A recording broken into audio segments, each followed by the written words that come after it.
बिस्मिल्लाहिर्रहमानिर्रहीम।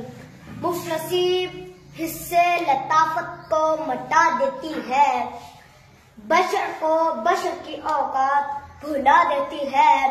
आओ इस माँ की जुबानी भी कोई बात सुने, रोज बच्चों को जो भूखा सुला देती है। अपनी इज्जत के भरोसे की जो मजबूत खड़ी आखिर एक रोज वो सर अपना झुका देती है। इसके दामन पे लगे दाग यही कहते हैं, भूख तहजीब के आदाब मिटा देती है।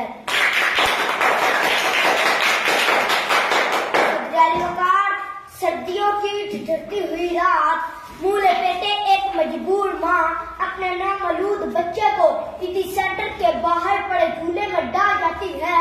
उससे पूछा गया, क्या तुझे तुम्हारी ममता सताएगी नहीं?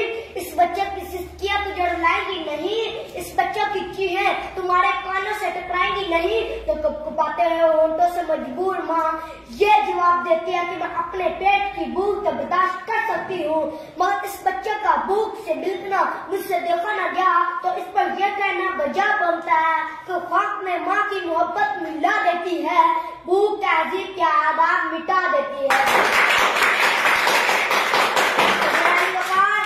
आज इस मुअज़्ज़ज़ और बावकार अवान ने कायदे अवान ने जो इकरारदाद पेश की कि हम मुआशी नहीं अखलाकी बदहाली का शिकार है, मैं इसकी भरपूर मुखालफत करता हूँ, क्योंकि जिस अखलाकी बदहाली करो ना वो रो कर गए, वो अखलाकियात तो खुद मुआशियात की मुहताज है। करीब है तो मुफलसी तुम्हें कुफर तक ले जाएंगे। आज दलाइल से बात करते हैं रोटी के